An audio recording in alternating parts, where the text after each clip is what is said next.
Welcome to my podcast, Cleaning Up the Mental Mess. I'm your host, Dr. Caroline Leaf, and today we're going to be talking about the inner critic. There is so much out there in social media, or I should say on social media and in books about our inner critic, which is that voice that we speak when we speak to ourselves, judging ourselves and are harsh with ourselves. So I'm going to talk about that today and how we can manage that and the difference between that and intrusive thoughts and all kinds of stuff.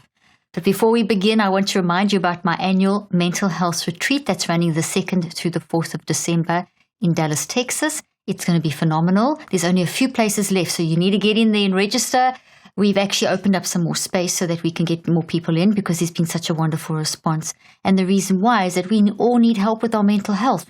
And this is going to be a very, very hands-on conference where I'm really going to spend a lot of time helping you deal with things like the inner critic and intrusive thoughts and what are they and what can we do. And we're going to do exercises together, practical, to help you and your loved ones manage your mental health. You're really going to get a handle on self-regulation and mind management. Another thing is that these podcasts are for educational purposes and not medical. If you need medical advice, please contact the appropriate medical professional. And just before we begin, I also want to say, if you want to help me with these podcasts to be able to bring more to you, and for those of you that are already doing this, I want to thank you. What you can do is subscribe to my podcast. Wherever you listen to podcasts, actually subscribe. That'll be amazing. And also follow me on YouTube and subscribe there. And leave a review. I'd love a review. If you can leave me a 5-star review, even better. Also, send us your questions. I'm going to be doing a lot around answering questions. And in fact, this podcast on the inner critic is a post I put up the other day, and we had lots and lots of questions and lots of people saying, please do a podcast on this. So that's why I'm here doing this. So on to today's podcast about the inner critic. Okay, so we all know what the inner critic is. I don't really have to define that for you, but just very quickly, it's that voice. It's us speaking to ourselves and kind of running ourselves down. Critic means critical, like it's kind of putting you in a place. You put yourself in a negative place because you're speaking negatively to yourself. Now, you just have to go and Google inner critic and you will get so many great graphics to help you with this process, to help you understand it and help you to reword the inner critic. There's not a shortage of advice out there. And when you read these great graphics and these little social media posts of this is what we're saying to ourselves and this is what we should be saying to ourselves, I mean, there's such a ton of great advice out there. But the issue is that when you read them and you just read them, they just become knowledge that goes in one ear and out the other ear. It quite literally becomes a memory that is going to just denature or disappear, become heat energy within 24 to 48 hours, and you're not going to actually apply it in yourself. So you read the great post, you love the great information, but then you don't actually find yourself applying it. So we've got to spend the time really deconstructing and reconstructing how we're going to manage the inner voice, which is what the inner critic, which is what we're going to do. And we also have to recognize that what a lot of us do, and I've done this before and I don't do it anymore because I've trained myself not to, but if you resist that inner voice, if you think, oh, this is so bad, I'm just going to shove it down and I'm just going to push it out of my mind and I'm just going to distract myself. Well, whatever you don't deal with is actually when you shove it down and you shove it out of your consciousness, you're pushing it back into your non-conscious mind, which is the most intelligent part of you, where every experience that you've ever had is built into in the form of physical trees in your brain, changes in your gene code in your cells, and in the gravitational fields of your mind. So it's there. And you can shove it down as many times as you like. It's going to come back because it's kind of volcanic in nature. So until you deal with the inner critic, it's going to keep coming back. And probably worse than before and more extensive than before. Whatever you resist will persist. So you need to rewire the networks and you need to get what you know to be true in alignment with what you're actually doing.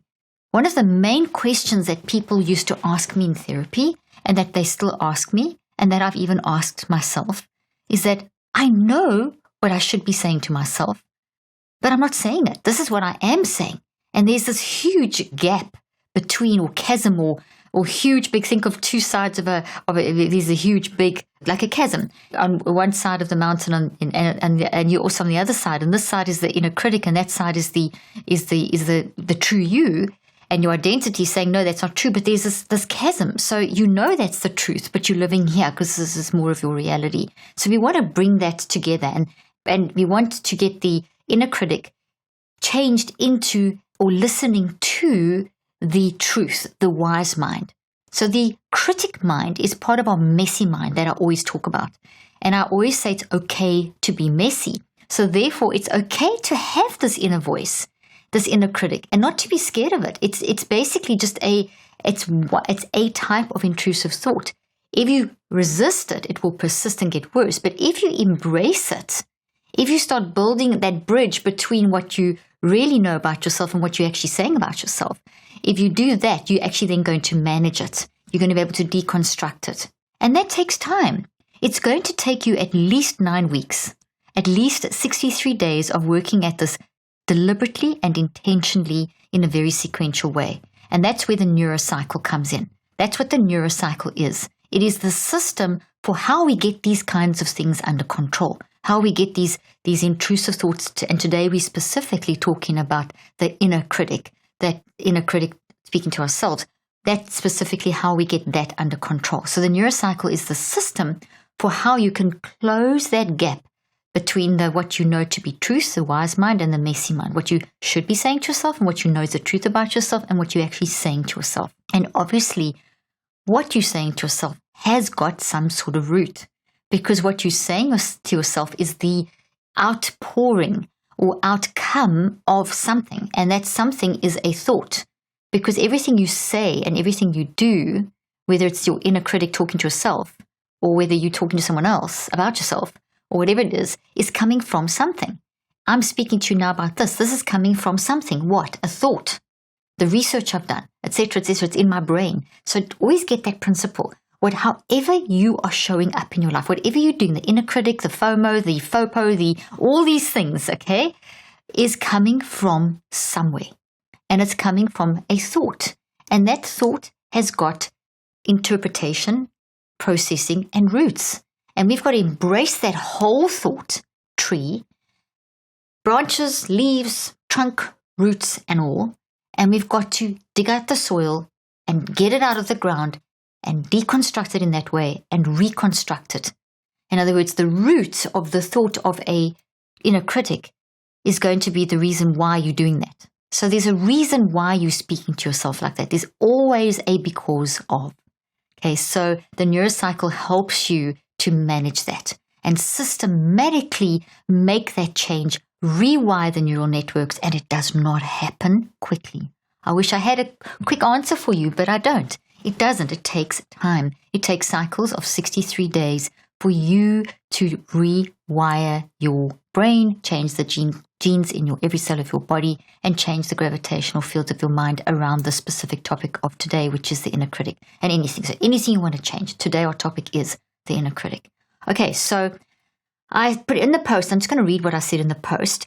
And if you don't follow me on social media, you need to follow me on social media, because every day I'm giving you great information that I need, and I know you need, and I know everyone else needs, and I try and always unpack it into bringing it back to the neuroscientific concepts. My social media handles are Dr. Caroline Leaf. I'm on Instagram, Facebook, and Twitter, the social media platforms, and go follow me, because you're going to get great advice that's really going to help you manage your mind. Great scientific advice based on 38 years of being in this field of brain science. Okay, so I put this post up, and the post actually said, what I say to make friends with my inner critic. And I said, I see you are actually trying to help. Maybe there's a more effective way to help. And then the second thing, no, but thank you for sharing. 3, respond as if talking to a scared child. So I give you 3 little tips, and we're going to unpack those, and we're going to unpack them in more detail. And then I also said, there's a lot of advice out there telling you how to shut down your inner critic.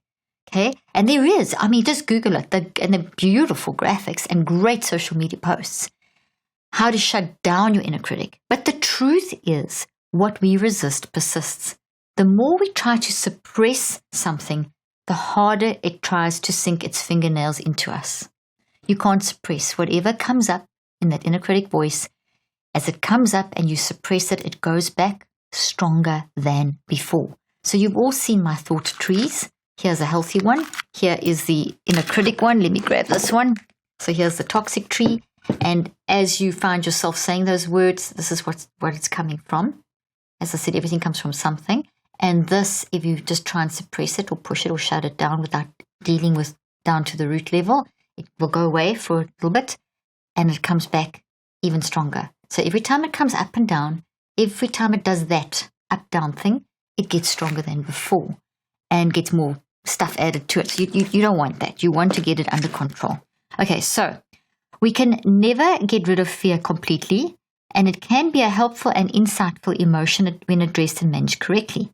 But it takes time, 63 days to be exact, cycles of 63 days. It may take you longer depending on where this inner critic started in the first place and how many sources there are, or how dense the root system is, how complex the original incident that set you up, or incidents that set you up into this pattern. So you may have had years of people speaking over you that you're useless or shaming you or whatever, or you may have just had it a little bit. You may have had a great childhood, not have it happen except maybe intermittently, but not enough to affect you. But then you go into a job and you just get slammed. And so it's more recent, but it was extensive. Or maybe you just had a little bit, whatever. Everyone's got their own unique story. Whatever it is, we need to deal with it. If it's affecting how you're functioning, then it's something you need to deal with. Whatever's affecting your functioning, you need to deal with. So it takes time. So this is how I manage my inner critic. So let's have a look now. I'm going to talk about the neurocycle, because how I manage, and I've got some notes here. So if I look down, it's because I'm making sure that I always include everything I want to say. And essentially, we're going to go through the 5 steps of the neurocycle. Now, to learn the details of the neurocycle, obviously you can listen on this podcast, but I would recommend you get my latest book, Cleaning Up Your Mental Mess, full of my most updated clinical trials written in a very simplistic way. And the whole second half of this book is exactly how to neurocycle with lots and lots of examples.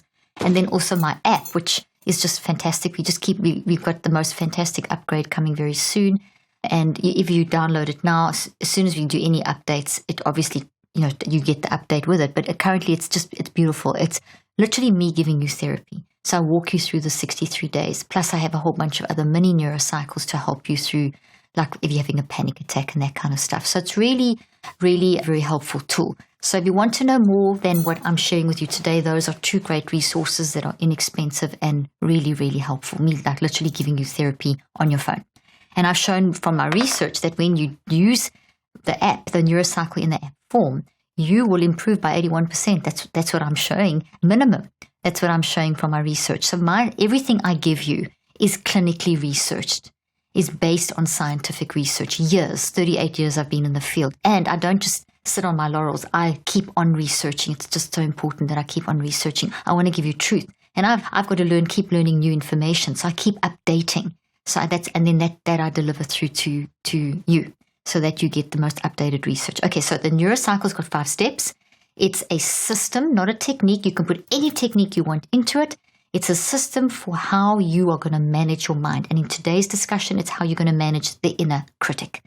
And quickly before we dive in, one of the questions that we had on this post, which was quite a few, but so I'm summarizing that, was what is the difference between the inner critic and intrusive thoughts?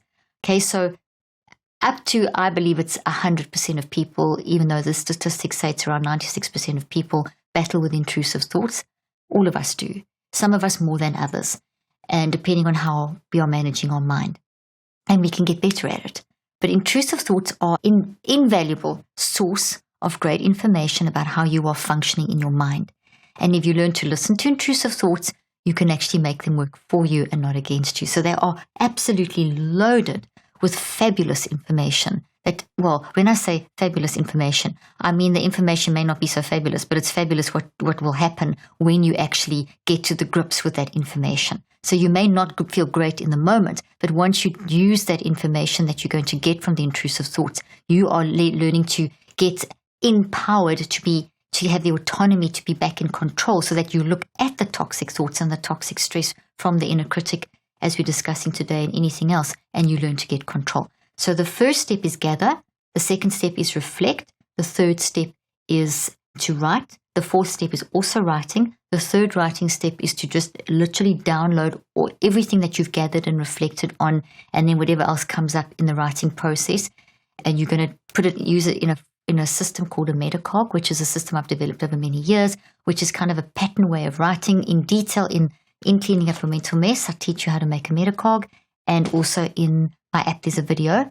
If you don't know how to metacog and you haven't yet got my book and app, you can just write it down. But I really seriously encourage you to learn how to metacog. It is one of the most powerful ways that I use to work with my patients to help them to really get insight. I use metacogs absolutely every single day, not only just for detoxing, but also for brain building. So it's got so many uses. So the third step is that. The fourth step is to then sort out all the stuff that you built. And then the fifth step is action. Okay, so what are you going to do? So now let's apply that to the inner critic. So the first thing is you want to gather awareness. Gather awareness. Gather implies you're getting control. The minute that you start gathering, you're going to pull this inner critic into the inner critic. You're going to shine the spotlight of your attention onto the inner critic voice, and you're going to then, that which is then going to take you to the thought that it's coming from. So the inner critic is a form of an intrusive thought. So intrusive thoughts encompass many different areas, and the inner critic is one of those types of intrusive thoughts. So intrusive thoughts can be anything, and the inner critic is a type of intrusive thought. Okay, so you're going to gather awareness deliberately, intentional. You gathering, like if you're going to gather apples into a basket, you are taking control, you're developing your autonomy, you are regulating the process. So you're gathering awareness of what?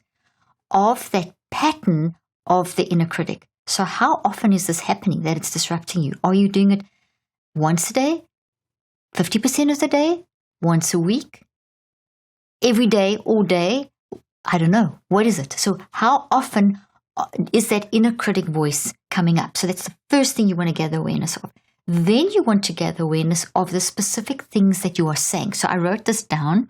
You want to actually pick something that you frequently criticize yourself about. So give the general area. So first of all, how often? Secondly, the general area. So is it about your weight? Is it about maybe how you're conducting yourself in a relationship? Is it about maybe you think you're too shy, or you're too exuberant, or you talk too much, or you are angry, or you procrastinate, whatever? What is the general theme of the criticism? And if there's a few, write them down. Okay, don't write yet, sorry, just gather awareness. You're going to have a chance to write. I want you just to do this very systematically. It makes your brain work better when you do it systematically. If you jump into writing too quickly, you won't get quite the same benefit, okay? So gather awareness of the frequency, gather awareness of the sort of the area. Now start gathering awareness of what are you actually saying, okay? So for example, what are you saying? What is wrong with me? Why am I so lazy? Why do I keep procrastinating? I'm such a failure. I never accomplish anything. And if you want some help to find what those statements are, just go Google the inner critic. And as I said, you will find, and where's my phone? You will find a million great graphics, and maybe not a million, I'm exaggerating. You will find so many great graphics. I mean, I just pulled a few up here. I mean, there's just so many that you will literally find, and I'm going to show you this, you will find bunches of graphics that will help you verbalize. And it's great sometimes when you see something like that, it can help you shape it. So time, so gather awareness of the frequency, gather awareness of the general area, then gather awareness of the actual statements. I want you to do step number 2, reflect a little bit before you write, okay? So reflect, and in other words, ask, answer, and discuss. Why that area mainly? It mainly seems to be in that area, but also that area, but more in that area. I wonder why. So you start asking and answering and having a little bit of a discussion with yourself. And then the sort of the specific statements. I wonder why I say that specifically. Was that said to me? So just start thinking. You don't have to solve it. Just start the reflection. Now, go to step 3. Write all that down in a metacog. Start in the middle. Write down the general area. Maybe it's whatever it's about. As I said, it could be weight or shyness or anger, whatever. Write that down. Write down the frequency in the middle. And now out of the first branch, put a little heading and put what I say to myself. And then out of that, write those little statements. Just let it, pour it out.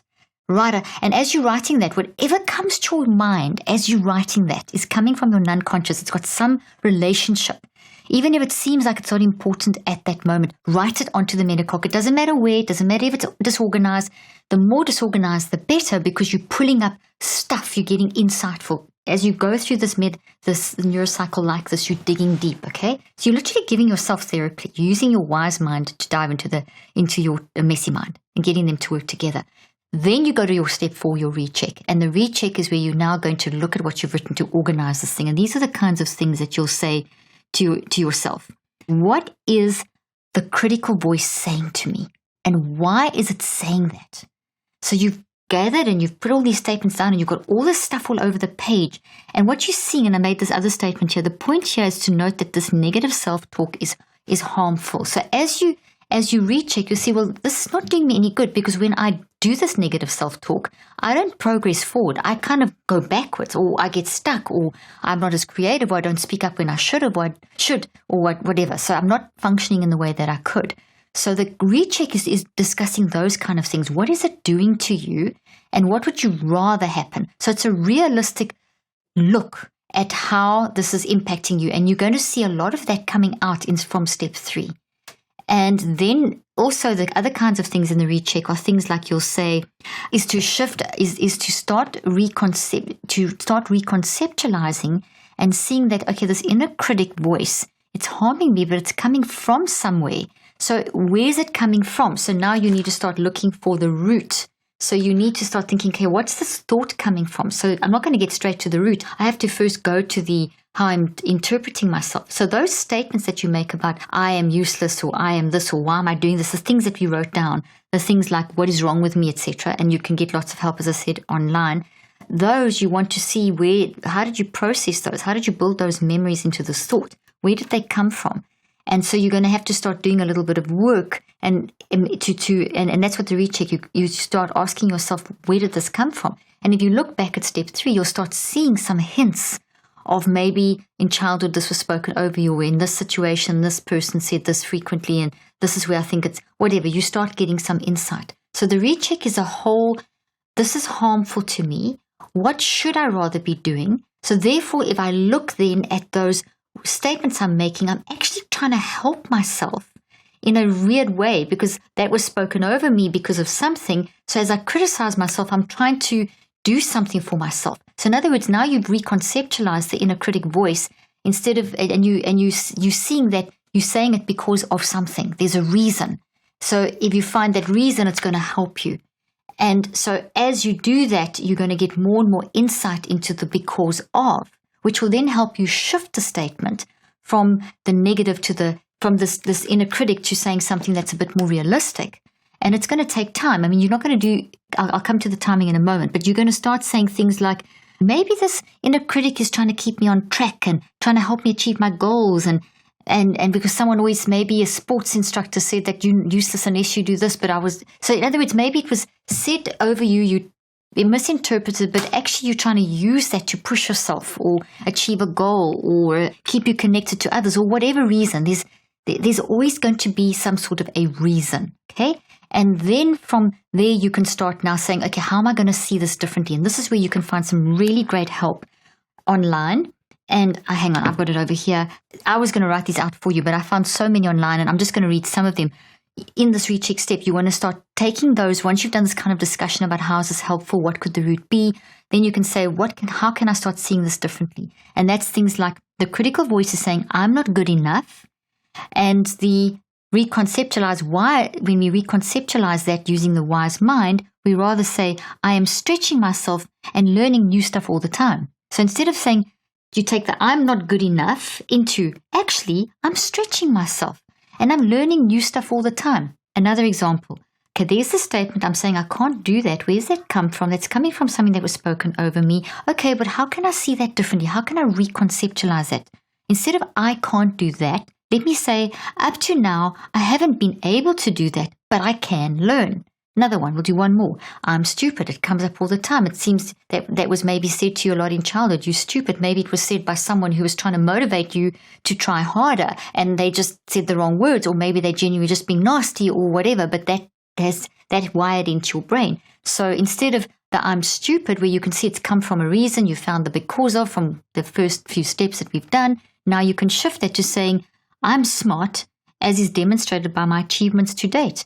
Or I am Go listen to my identity podcast, You Wired for Love. You're intelligent. There's something you can do that no one else can do.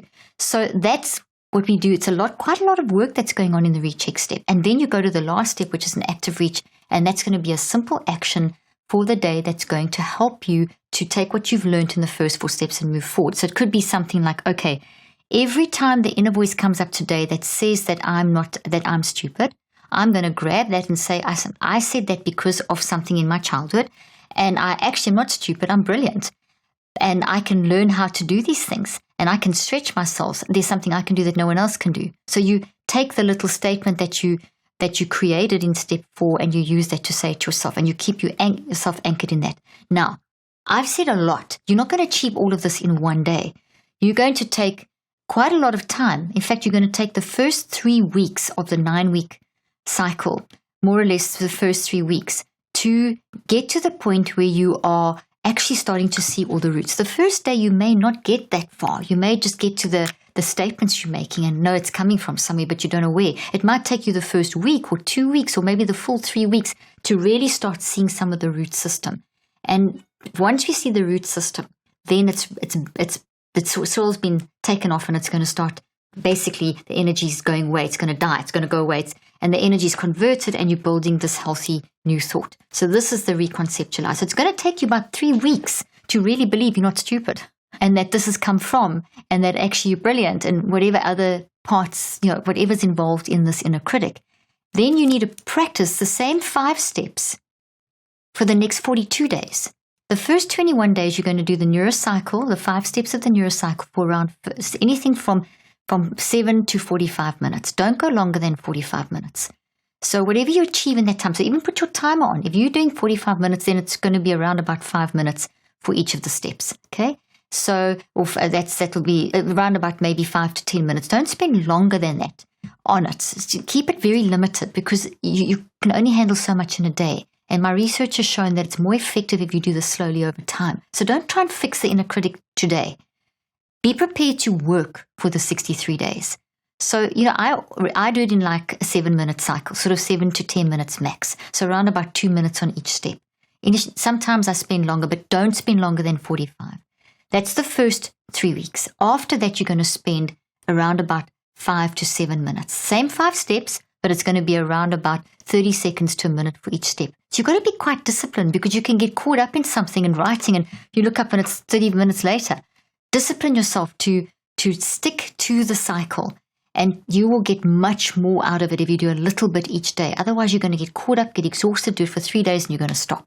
And then you're going to find yourself back with that huge chasm of, that's what I am saying to myself, and that's what I should be saying to myself, and how am I going to close this gap? Okay, the only way you're going to close this gap is by rewiring. Now, this 9 weeks and this 5-step neurocycle done in this way that I've described, and I gave one example, you're going to unpack lots more. I just gave you a basic overview of how to do this. You're going to do your own work each day and get your own wording and so on. As you do this each day, you are breaking down the networks and rewiring, and then stabilizing them. So day 21, the new reconceptualized thought looks like this. By day 42, it looks like this. And by day 63, it looks like this. So now when it looks like this, the inner critic, this is now, I remember what I used to say, but this is what I'm saying to myself. But that takes time. I hope this has helped you. This is what I do. It is amazing. It works. It's how I have controlled the inner critic. It doesn't bug me anymore. And when it does start, and I used to be very, very bad with this, when it does start coming back, I know what to do. Thank you for joining me today, and I look forward to seeing you next time.